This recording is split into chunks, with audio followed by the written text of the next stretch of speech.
Welcome back. Well, if you're getting ready for Illini football, you've got to talk to the man in charge of it all. Feels like a pretty good place to start. Illinois football has come a long way since Bret Bielema took over. I sat down one-on-one with the Illini head coach to talk about all sorts of different topics ahead of the season opener this Friday.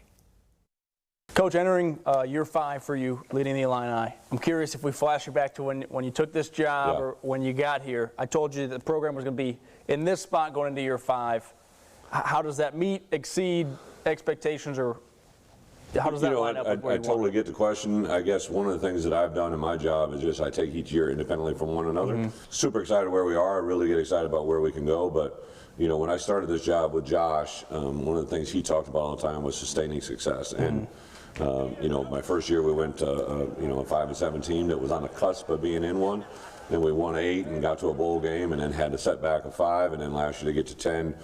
So I think we're making a steady progress, but it's all about what we can do this year and what that can do for the year after. Yeah, we've obviously talked at length about this team that you have this year, but I want to look back and ask you, when we look at Illinois football and say it has gotten to this point, who are some players from past teams that you look at and say it doesn't happen without those guys? You know, I would say without a doubt the group I first took over in this building, right? So a guy going back to like Owen Carney, Doug Kramer, who's now with the Bears, right? Like some of those guys that gave me a leap of faith, because that was an unusual time in college football. Every kid that played that year before I got here was granted another year of eligibility.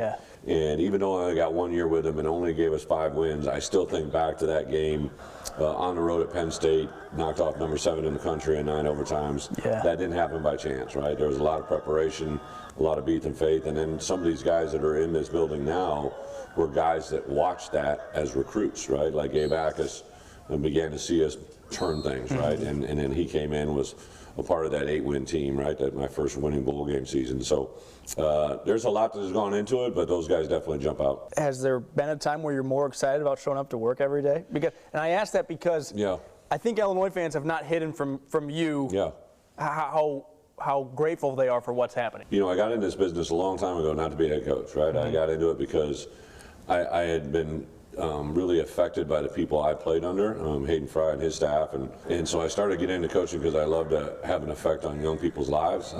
I've always kind of been driven by the job itself, not about anything else. So like in the process of the moment, even though some of those years didn't get as many wins, they're probably still equally enjoyable because I actually gather more from my moments of failure than my moments of success. Sometimes those setbacks they're not fun to live through, but they're very enjoyable on the backside. Talk about the development of Aaron Henry, because you saw him develop first as a player, right, and now as a coach. Well, I think Aaron's got an incredibly beautiful mind. He's got an awesome personality. He's got a great way of relating to people. He really has the ability to relate with people of all types. And in coaching, I think that's very important because you got to draw just as much out of a guy that you're very similar with as a guy that you might be different from. I think Aaron's gift is truly that. He communicates extremely well. You know, as a coordinator, he sees the game back and forward because he played DB, and not a lot of people see that. It's probably why he's able to make adjustments quicker and faster than everybody else. On the other side of the ball, you got Barry Lunny, who Luke Altmaier talked about. He thinks he has the makings of being a head coach someday. I know you'd love to keep him in Champaign as long as you can,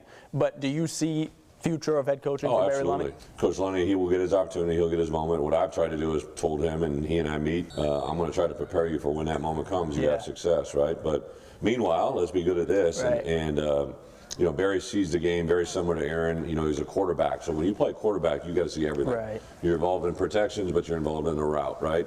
You know, Barry has the ability also to kind of relate with everybody. And part of the glue, right, part of the secret sauce is to make people feel empowered. And I think Barry has the unique ability to do that to a lot of people. When you got here, Illini fans would have said, if this guy can get us 6 wins every year, we'll give him a lifetime contract. I think you've raised those expectations now. What's your message to Illini fans ahead of the 2025 season? I think we're into a year that we got a lot of good players coming back. Everybody wants to talk about what a great team we have. We don't have a great team. We have the potential to do something that has come through a lot of hard work, a lot of dedication, and a lot of really good players that have decided to come back. How we handle Western Illinois next week, how we play that week after that, and how we play the next week when we come back here, that's going to be our indicator, and I think our guys really appreciate today. So I would tell fans, really just show up. I love the end of a game day when I see a family having fun, right? It's not the memory of just a game, it's the memory of the day, and I think that's what we should all embrace. All right, Coach, thanks for your time. Good luck this fall. Thank you, Iowa. Always great to talk with Coach B. We appreciate the time. He's a busy guy. Yeah, of course, and great stuff on your end, Glenn. Well, don't go anywhere. We'll wrap up our kickoff special and tell you how the Illini are building for the future coming up next.